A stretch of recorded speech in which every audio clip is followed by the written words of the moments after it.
राष्ट्र सर्वप्रथम, राष्ट्र सर्वप्रथम, राष्ट्र सर्वप्रथम, राष्ट्र सर्वप्रथम। राष्ट्र सर्वप्रथम की बात कार्यक्रम में आप सभी राष्ट्रवासियों का हार्दिक स्वागत है। प्रधानमंत्री नरेंद्र मोदी ने लोकसभा में पश्चिम एशिया की स्थिति को चिंताजनक बताते हुए कहा कि इस युद्ध ने भारत के सामने आर्थिक, राष्ट्रीय सुरक्षा और मानवीय चुनौतियां खड़ी कर दी हैं। केंद्रीय शिक्षा राज्य मंत्री जयंत चौधरी ने कहा कि राष्ट्रीय शिक्षा नीति किसी भी राज्य पर हिंदी सहित किसी एक भाषा को थोपती नहीं है, बल्कि स्पष्ट रूप से बहुभाषावाद को बढ़ावा देती है। राज्यसभा में आप सांसद राघव चड्ढा ने मोबाइल फोन के बचे हुए डेटा के लैप्स होने का मुद्दा उठाते हुए इसे उपभोक्ता अधिकारों का हनन बताया। दिल्ली विधानसभा बजट सत्र की शुरुआत में आम आदमी पार्टी के विधायकों ने 4 निलंबित सदस्यों के प्रवेश पर रोक के खिलाफ विरोध प्रदर्शन किया। समाजवादी पार्टी के प्रमुख अखिलेश यादव ने कहा कि अगर उनकी पार्टी 2027 में उत्तर प्रदेश में सत्ता में आती है तो पुनर्जीवित समाजवादी पार्टी पेंशन योजना के तहत वंचित महिलाओं को प्रति वर्ष 40,000 रुपए मिलेंगे। दिल्ली के पूर्व मुख्यमंत्री अरविंद केजरीवाल ने घरेलू हवाई किराए पर लगी सीमा हटाने के केंद्र सरकार के फैसले की आलोचना करते हुए कहा कि इससे टिकटों की कीमतें मध्यम वर्ग की पहुंच से बाहर हो जाएंगी। केंद्रीय मंत्री पीयूष गोयल आगामी विधानसभा चुनाव के लिए सीटों के बंटवारे को अंतिम रूप देने के लिए चेन्नई पहुंचे। दिल्ली के ऐतिहासिक लाल किले के पास हुए बम धमाके की जांच कर रही राष्ट्रीय अन्वेषण अभिकरण ने सोमवार सुबह जम्मू कश्मीर में बड़ी कार्रवाई की। दिल्ली विधानसभा का बजट सत्र आज से शुरू हो गया है। रेखा सरकार दूसरी बार बजट पेश करने जा रही है। बजट सत्र की शुरुआत खीर सेरेमनी के साथ की गई। दिल्ली एनसीआर क्षेत्र में मौसम ने एक बार फिर करवट ली है। कई इलाकों में हल्की बारिश देखने को मिली, जिससे मौसम बेहद सुहावना हो गया।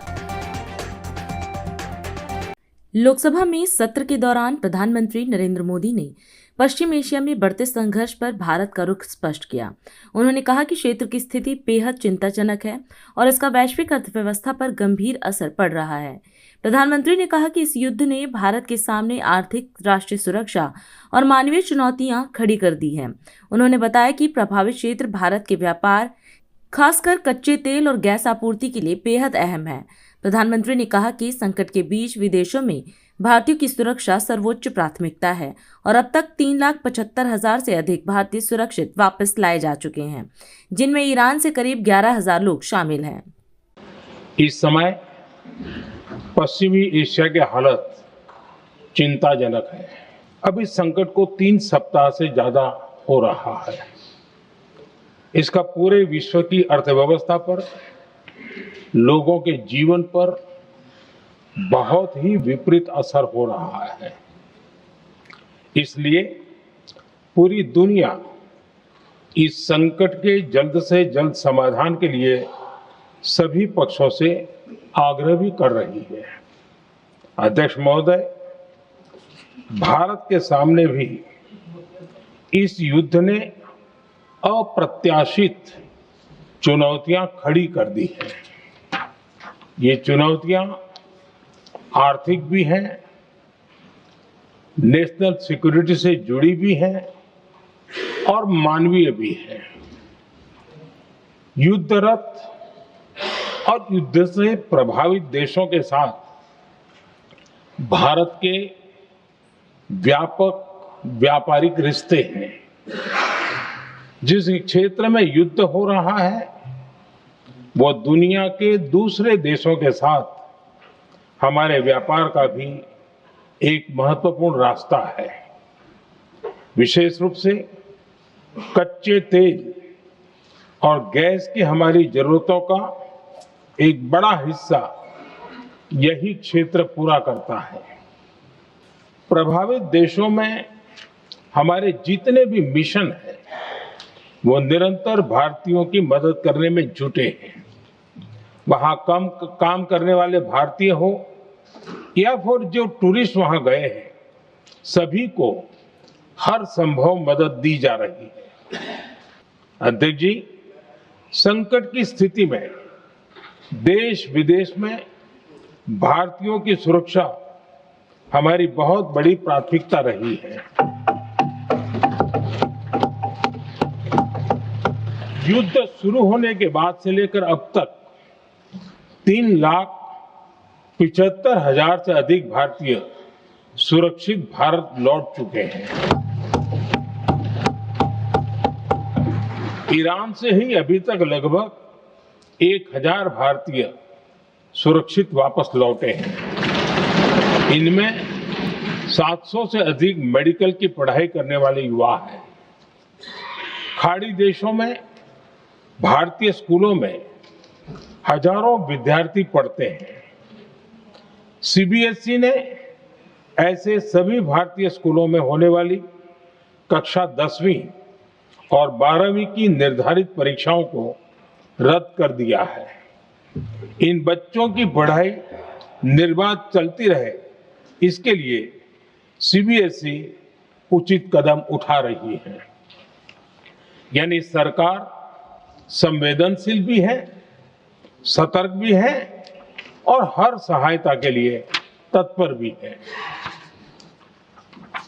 माननीय अध्यक्ष जी, भारत में बड़ी मात्रा में कच्चा तेल, गैस और फर्टिलाइजर जैसी अनेक जरूरी चीजें हॉर्मुज स्ट्रेट के रास्ते से आती है। युद्ध के बाद से ही हॉर्मुज स्ट्रेट में जहाजों का आना जाना बहुत चुनौतीपूर्ण हो गया है। बावजूद इसके हमारी सरकार का ये प्रयास रहा है कि पेट्रोल, डीजल और गैस की सप्लाई बहुत ज्यादा प्रभावित न हो। देश के सामान्य परिवारों को परेशानी भी कम से कम हो, इस पर हमारा फोकस रहा है।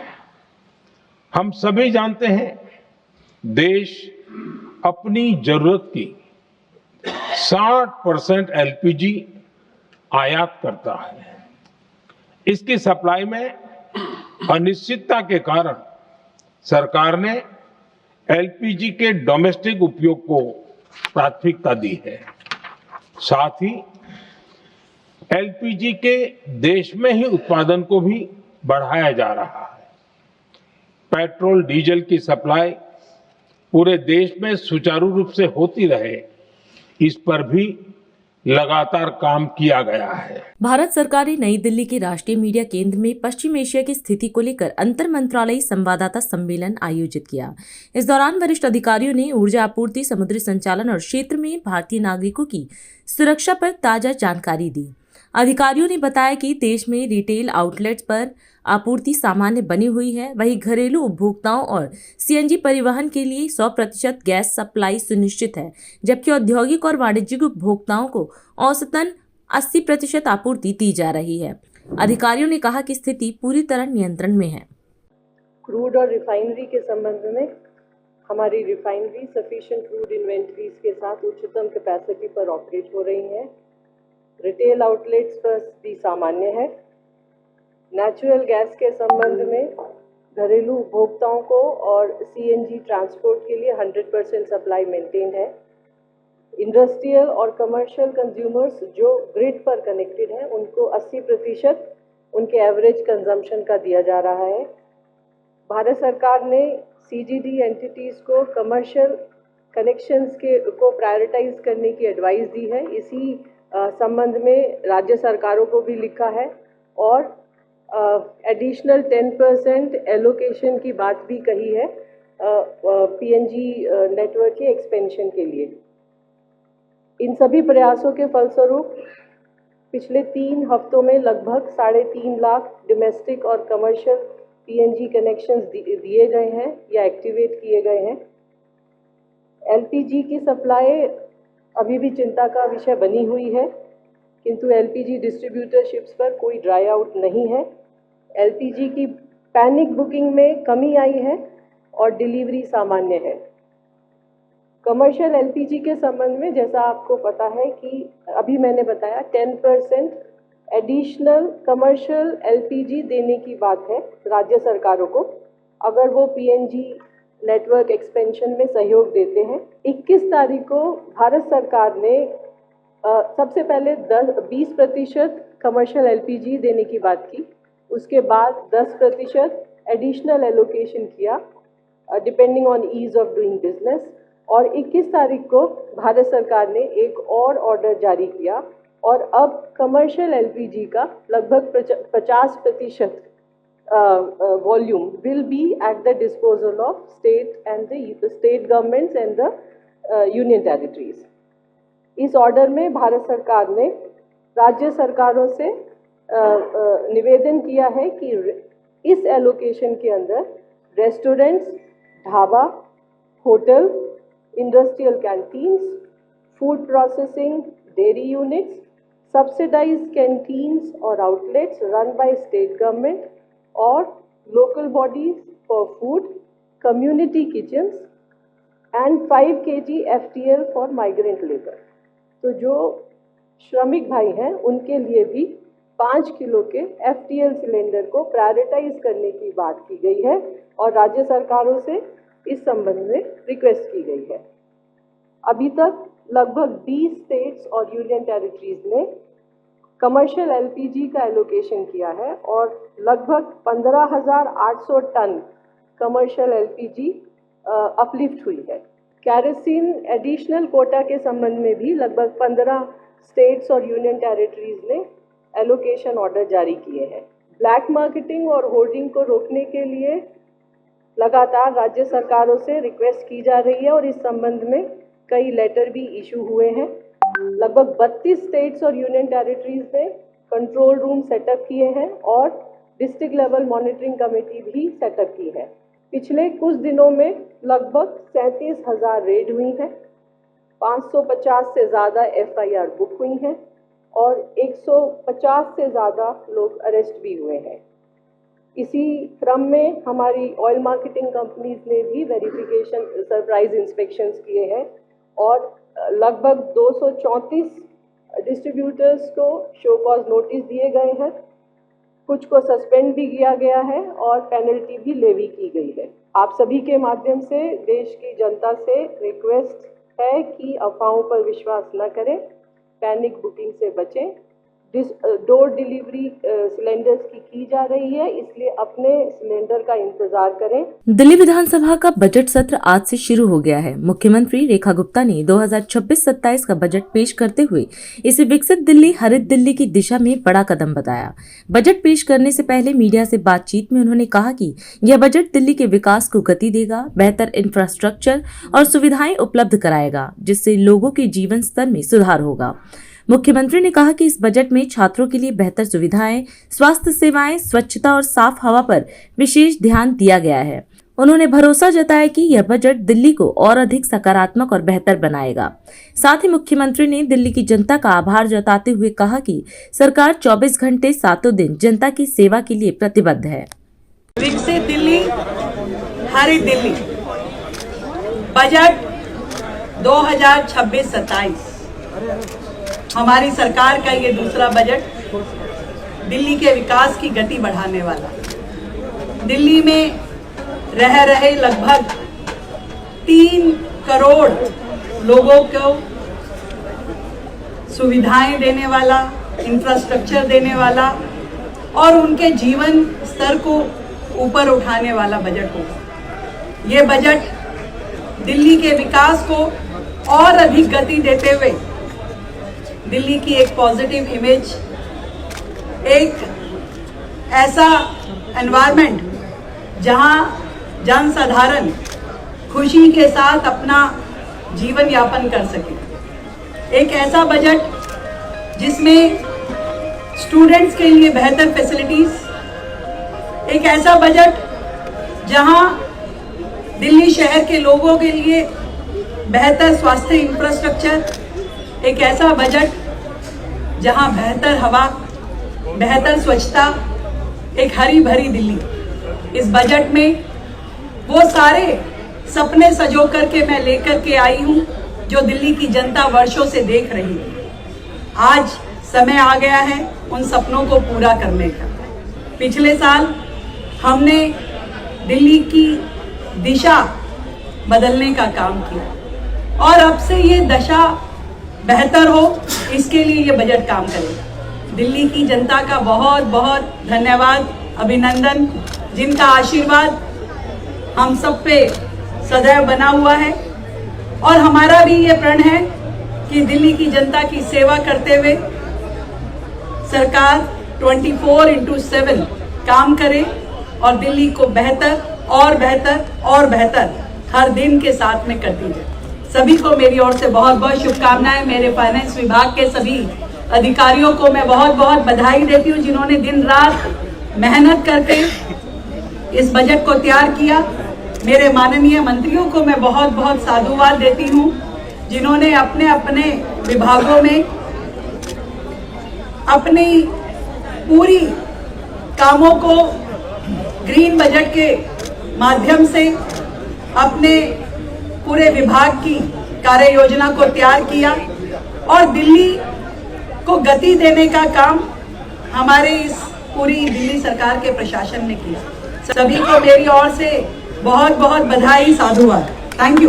अभी समय है एक ब्रेक का, हम चलते हैं ब्रेक पर। आप कहीं जाए नहीं, छोटा सा ब्रेक। श्रेया फर्निशिंग लेकर आया है आपके लिए होम कलेक्शन, जिसमें आपको मिलता है upholstery fabric, designer curtains, home and office decoratives, carpets and sofa cover कम से कम दाम में कीर्तिनगर में आपके लिए उपलब्ध है। Kamal Buildtech Private Limited, fulfilling promises. With our professional team and experience of delivering projects, in past we guarantee you peace of mind and top quality work in an affordable price. और अधिक खबरों के लिए आप हमारे YouTube channel दैनिक India दर्पण को अभी सब्सक्राइब करें और नोटिफिकेशन के लिए बेल आइकन को प्रेस करना ना भूलें। राष्ट्र सर्वप्रथम की बात कार्यक्रम में ब्रेक के बाद एक बार फिर आप सभी राष्ट्रवासियों का स्वागत है। बिहार के मुख्यमंत्री नीतीश कुमार ने समृद्ध यात्रा के तहत जहानाबाद के गांधी मैदान में जनसंवाद कार्यक्रम में हिस्सा लिया। इस दौरान उन्होंने कहा कि राज्य में सड़कों, पुल पुलियों, रेल ओवरब्रिज, बाईपास और एलिवेटेड रूट का बड़े पैमाने पर निर्माण हुआ है। मुख्यमंत्री ने बताया कि 2008 में कृषि रोड मैप लागू होने के बाद कृषि क्षेत्र में तेजी से प्रगति हुई है। मछली उत्पादन 2.5 गुना से अधिक बढ़ा है और बिहार इस क्षेत्र में आत्मनिर्भर बना है, जिससे किसानों की आमदनी में वृद्धि हुई है। उन्होंने यह भी कहा कि राज्य में उपभोक्ताओं को मुफ्त बिजली दी जा रही है और हर घर पर मुफ्त सोलर पैनल लगाने की योजना पर काम हो रहा है।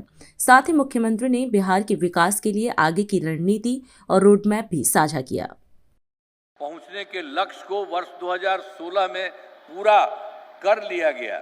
अब राज्य में बड़ी संख्या में सड़कों एवं पुल पुलियों, rail overbridge, bypass, elevated road का निर्माण किया गया है। अब जिससे सबसे दूर से अब पटना आने में उनका 5 घंटे का हो गया, लगभग 5 घंटे में सबसे दूर वाले क्षेत्र से पटना पहुंचने का संभव होगा। अब फिर इसके अलावे ये सब काम तो शुरू से ही हम लोग किए ही हुए। अब फिर 2008 में भी हम लोगों ने कृषि रोड मैप बनाकर काम किया गया, काफ़ी अच्छा काम हुआ। इसके कृषि के क्षेत्र में बहुत अच्छी प्रगति हुई है। तो अनाज, फल, सब्जी, दूध, अंडा, मांस एवं मछली उत्पादन काफ़ी बढ़ गया है। अब मछली का उत्पादन 2.5 गुना से अधिक हो गया है, जिससे मछली के उत्पादन में बिहार आत्मनिर्भर हो गया है और साथ ही किसानों में आय बढ़ी है। अब उसके बाद वही जो हम आपको बता दिए 2024 और 29 का भी कर दिया, उसको हो रहा, तो उसके तहत योजनाओं पर तेजी से काम हो रहा। तो जो भी शुरू किया सब जगह बढ़ करके काम हो रहा। जहाँ जहाँ से शुरू किया सब जगह अच्छा काम हुआ। 15 में 7 निश्चय के तहत 2015 में पहला है आर्थिक हल युवाओं को बल, और दूसरा है आरक्षित रोजगार महिलाओं का अधिकार, तीसरा हर घर तक बिजली, चौथा हर घर नल का जल, पांचवा हर घर शौचालय, छठा टोलों को पक्की सड़कों से जोड़ने तथा सातवां अवसर बढ़े आगे बढ़ें का काम किया गया है। वर्ष 2018 में अभी सब जो काम जो कर रहे थे सरकार द्वारा शुरू से ही बहुत सस्ती दर पर बिजली, इतना पैसा थोड़ा सा लग रहा था उन लोगों को, लेकिन बाद में हमको लगा कि आप लोगों को कोई पैसा नहीं लगना चाहिए, तब लगभग सभी घरेलू उपभोक्ताओं को बिजली मुफ्त दी जा रही है। आपको कोई पैसा नहीं, आप लोगों का हम लोगों ने तय कर दिया है। इसके बाद हम चाहते हैं सरकार की तरफ से सब आप लोगों का, इच्छुक लोगों के घरों पर सोलर लगाया जाएगा। तो हम आपको यही कहेंगे कि अब आपको तो सरकार की तरफ से मुफ्त में दिया जा रहा, तो एक काम और आपके करेंगे, आपको कोई पैसा नहीं लगेगा, आप घरवा दे दीजिएगा, उसी में हम लोग लगवा देंगे। तो जानते हैं ये काम तो मुफ्त हो ही गया, और उसके बाद ऊपर से वो लगा रहेगा, आपको बहुत अच्छा लगेगा, अब बहुत खुश होगा, घर में जो भी रहता है उसको बड़ा अच्छा लगेगा। तो ये भी हम लोग काम करने में लगे हुए हैं। अभी जो है इसके लिए जो हम लोग कर रहे हैं, 50 लाख घरों पर सोलर लगाने की स्वीकृति दी गई है। इस काम को शीघ्र पूरा करा लिया जाएगा, बाकी सब जगह के लिए किया जाएगा। तो वर्ष 2020 में 20 से 7 निश्चय 2 के तहत सब जगह पहला युवा शक्ति बिहार की प्रगति, सशक्त महिला, सक्षम महिला, तीसरा हर खेत तक सिंचाई का पानी, चौथा स्वच्छ गांव समृद्ध गांव, सोलर स्ट्रीट लाइट, पांचवा स्वच्छ शहर विकसित शहर, और छठा है सुलभ संपर्कता, तथा सातवां है सबके लिए स्वास्थ्य सुविधा, टेली मेडिसिन एवं बाल हृदय योजना। तो यहाँ के लिए जो 20 का काम इतना आपके बारे में बताए, और 7 निश्चय 2 के जो भी काम बचे हैं उन्हें शीघ्र पूरा किया जाएगा, और 7 निश्चय जो भी थोड़ा बहुत हो गया है, पहले से किया गया है, तो वो भी पूरा हो जाएगा, थोड़ा बचा है। और 7 निश्चय 2 के तहत ही युवाओं के लिए हम लोगों ने किया, पहले से ही सब कुछ किया, उसी समय 10 लाख नौकरी, 10 लाख रोजगार शुरू किया। तो उसके लिए तो 10 लाख युवाओं की सरकारी नौकरी हो गई, लेकिन रोजगार वाले में हम देखा और उसको बढ़ाने लगे, बढ़ते रहे तो 40 लाख लोगों को रोजगार दिया जा चुका है। और अगली बार के लिए 5 वर्षों में 1 करोड़ युवाओं को नौकरी एवं रोजगार देने का लक्ष्य रखा गया है। अभी आप बात समझ लीजिए कि ये जो हम लोग अगली बार करेंगे, तो आप समझते हैं कि सरकारी नौकरी में 10 ही लाख था और इसमें ज्यादा था, तो अगली बार सरकारी नौकरी में भी और संख्या बढ़ेगी, सब कुछ होगा। तो सरकार ने शुरू से ही सभी तबकों का विकास किया है, चाहे हिंदू हो, मुस्लिम हो, अपर कास्ट हो, पिछड़ा हो, अति पिछड़ा हो, दलित हो, महादलित हो, सभी के लिए काम किया। हरियाणा के मुख्यमंत्री नायाब सिंह सैनी आज कुरुक्षेत्र में आयोजित दिशा कार्यक्रम में सम्मिलित हुए। इस अवसर पर उन्होंने दिशा जागरूकता वैन को हरी झंडी दिखाई और उत्तर पूर्वी क्षेत्र के प्रचलित कानूनों पर आधारित ई पुस्तकों का विमोचन किया। साथ ही दूरदर्शन की एक विशेष डॉक्यूमेंट्री का भी शुभारंभ किया गया। मुख्यमंत्री ने कहा कि यह पहल आम जनता तक कानूनों की जानकारी पहुंचाने और उन्हें उनके अधिकारों व कर्तव्यों के प्रति जागरूक करने की दिशा में एक महत्वपूर्ण कदम मानी जा रही है। मुख्यमंत्री ने कहा कि जब नागरिक अपने अधिकारों और कर्तव्यों के प्रति सजग होंगे, तभी एक सशक्त, जागरूक और न्यायपूर्ण समाज का निर्माण संभव हो सकेगा। साथियों, आज हम धर्म क्षेत्र कुरुक्षेत्र की इस महान धरती पर आप सभी के बीच मुझे आकर के बड़ा हर्ष का विषय हो रहा है। साथियों, ये वही भूमि है जिस भूमि पर मानवता को श्रीमद् भगवत गीता का धर्म, न्याय और कर्तव्य का अमर संदेश भगवान श्री कृष्ण ने इसी पवित्र भूमि से सर्व मानव जाति के लिए दिया है। साथियों, आज इस कार्यक्रम में दिशा जागरूकता वैन, उसका भी हमने आज शुभारंभ किया है। उत्तर पूर्वी क्षेत्र के प्रथागत कानूनों पर ई पुस्तकों का भी विमोचन किया है तथा दूरदर्शन की डॉक्यूमेंट्री का भी आज यहां से शुभारंभ हुआ है। ये पहले ये न्याय को जन जन तक पहुंचाने के लिए ये हमारी प्रतिबद्धता का ये प्रतीक हैं। साथियों, जो देश की विविधता और न्यायिक जागरूकता को और अधिक ये सुदृढ़ करेगा। साथियों, हम सब जानते हैं कि हरियाणा ये वीरों की भूमि है।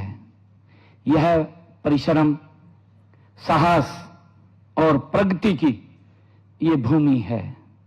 हमारे किसान देश के अन्न भंडार भरने में मजबूती से पसीना बहाते हैं। हमारे युवा देश की रक्षा, सुरक्षा व विकास में अग्रणी भूमिका में वो खड़े हुए दिखाई देते हैं।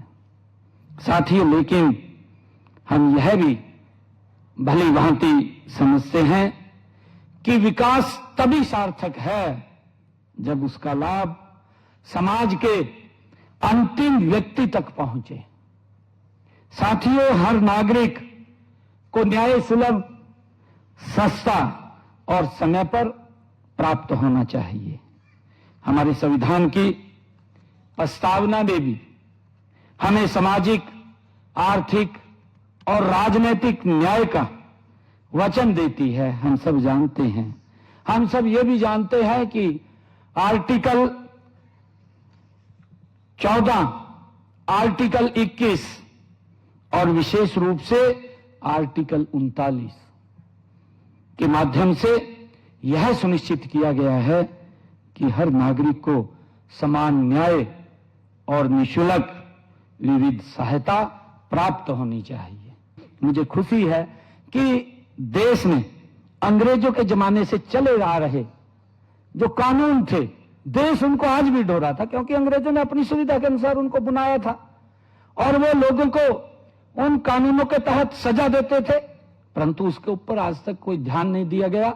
और ध्यान अगर किसी ने दिया तो आपके बीच में बैठे अर्जुन राम मेघवाल जी, जो विधि न्याय मंत्री हैं, इन्होंने उसकी तरफ ध्यान दिया। और साथियों, इन नए कानूनों के बनने से हमारे देश में जो न्याय प्रणाली है वो को अधिक सशक्त, प्रभावी और पारदर्शी बनी है। साथियों, हमने हरियाणा के अंदर, हरियाणा में देश का अग्रणी राज्य आगे बन करके, निकल करके हमने इन थ्री क्रिमिनल लॉ को यहां सफलतापूर्वक लागू कर दिया है। मैं ये भी बताना चाहूंगा, हमारी यह सफलता, ये हरियाणा सरकार किस गति से काम कर रही है, ये दर्शाती है कि हरियाणा केवल कानून और व्यवस्था बनाए रखने वाला राज्य नहीं है, बल्कि यह न्याय व्यवस्था में पूरे देश का ये मार्गदर्शन करने वाला राज्य भी है। साथियों, मुझे इस बात की खुशी है। छत्तीसगढ़ के मुख्यमंत्री विष्णुदेव साय ग्राम उड़ान में आयोजित गुड़वाना आदर्श सामूहिक विवाह समारोह में शामिल हुए। इस अवसर पर रानी दुर्गावती की मूर्ति का भी अनावरण किया गया। कार्यक्रम में पारंपरिक गोड़ी रीति रिवाजों के अनुसार 28 नवविवाहित जोड़ों को मुख्यमंत्री ने आशीर्वाद दिया और उनके सुखद वैवाहिक जीवन की कामना की। इस दौरान मुख्यमंत्री ने कसडोल और पलारी में सामुदायिक भवन निर्माण के लिए 50 लाख रुपए तथा उड़ान में बड़ादेव ठाना के लिए 25 लाख रुपए देने की घोषणा की। साथ ही शनिदेव मंदिर से बड़ादेव ठाना तक सीसी रोड निर्माण को भी मंजूरी दी। मुख्यमंत्री ने कहा कि राज्य सरकार आदिवासी समाज के समग्र विकास के लिए प्रतिबद्ध है और जल, जंगल, जमीन की रक्षा में उनकी भूमिका अहम रही है।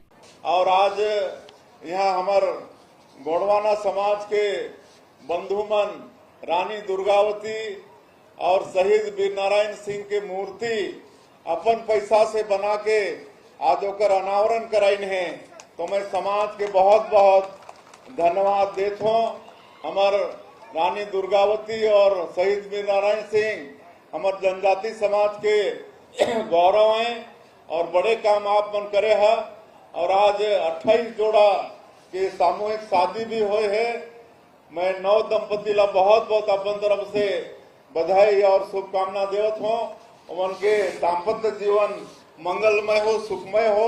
मांग में से कुछ तो आज देख के जाना पड़ी, तो एक तो बामनगढ़ आदिवासी ध्रुव गौड़ समाज उड़ान हेतु सौर सुविधा युक्त सामुदायिक भवन एक में 25 लाख रुपया की घोषणा करत हूँ।